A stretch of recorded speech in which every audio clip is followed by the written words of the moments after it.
How do you make an aftermath chapter yet again informative, progressive, deep, complex, and overall a great chapter?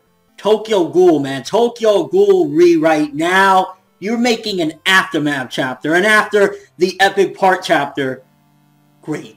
Like, I love this shit. I mean, start off the chapter with Sasaki or Kaneki bitch slapping Urie. And to be honest with you, I feel as though this chapter 100% confirms that Sasaki probably had amnesia after the fight with Arima, or shall I say Kaneki had amnesia after the fight with Arima, and ultimately when he woke up, he had no idea who the fuck he was, and they told him, listen, you had a past life. I don't know if they told him, we'll tell you or not, but he knows of his past life, but he doesn't know anything about it. Like, he knows that he had a past life, and that's about it. And it was really emotional and very interesting with this chapter as far as, like, he knows that he had a past life. He doesn't know anything about it, but ultimately he's kind of trying to settle in with this life and accept it, even though he knows it's technically a fake life. We're basically saying, yeah, Arima is my father and Akira is my mother. So it's really interesting just to see this internal struggle and this kind of family values, all this fucking emotional stuff just kind of being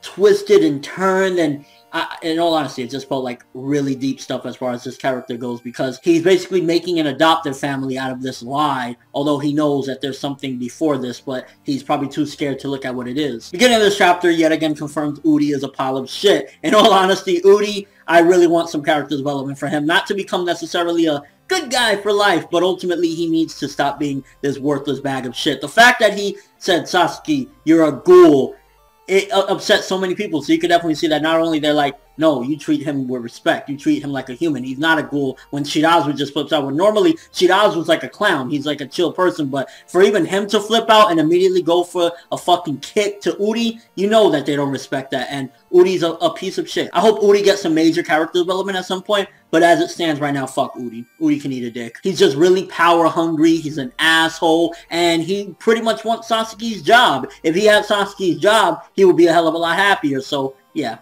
Fuck yourself. And I really like how Sasaki just takes charge. The character that he is, he's not really like, he has some of the small qualities of black-haired Kaneki, but he has a mixture. I think that's what this is also symbolizing. That he is both Kanekis in one, basically. He has the tendencies of the black-haired, where he's still kind of nice, he's really, friendly and chummy and everything, but he also has white-haired Kaneki, where it's like, you ain't gonna talk to me like that. I'm gonna bitch slap you. As a matter of fact, you're demoted, motherfucker. If this was black-haired Kaneki, he probably would have said, don't do that, don't say that, or you can't be like that, you gotta try harder. This one's like, you're off the line, motherfucker. Shirazu, you're in. And it's making for a way better character and a way more interesting character for that matter. Because underneath it all, there's sadness. There's tragedy. It continues. The tragedy of Ken Kaneki still follows him to this day, because after he does all that, then he goes to the room and he's crying. It's like, it's complex and I'm loving it. Sui Ishida is making a very, very deep character. And another interesting thing about it is with the internal conflict that he's having, the old him is basically not only saying,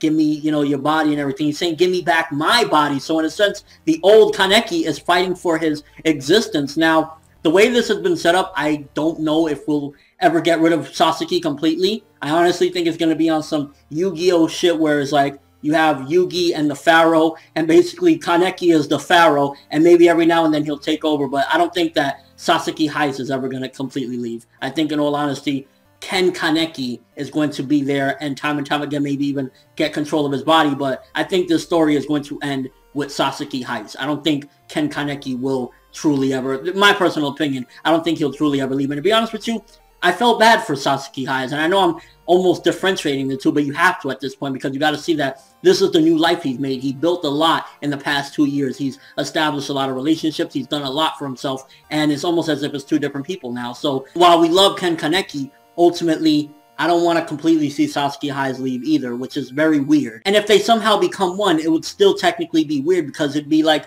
this new personality that he's obtained mixed with the black-haired, timid version.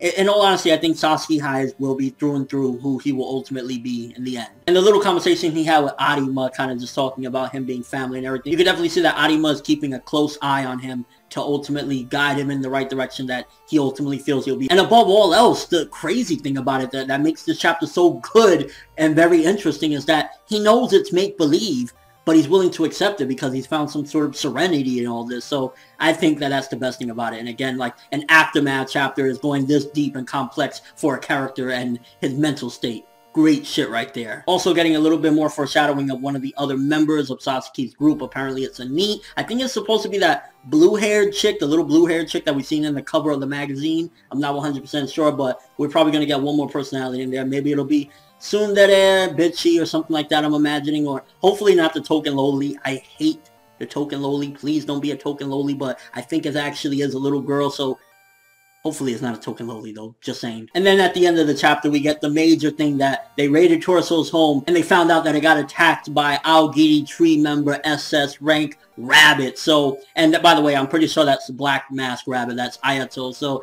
we got something huge as well. Ayato's on the move. I'm wondering what is a lot of these people's goals and motives. Like, what is Nishio's motive as Serpent, and what is Ayato's motive at this point? Is it just he's still, you know, through and through an Aogiri member, or, you know, what is he after? And just overall, I felt like this was a great chapter. Very deep and complex. And when you're making it interesting, even after the big bombshell, you know you're doing something right. I mean, we got progression with Ayato. What the fuck is he up to? Why is he attacking Torso's house? Is it like that Serpent and Rabbit are against each other? Just so many different things. But most importantly is the struggle for Sasaki Highs trying to forget the life that he once had. And to be honest with you, in a way, it makes me think, wouldn't it be better for the character?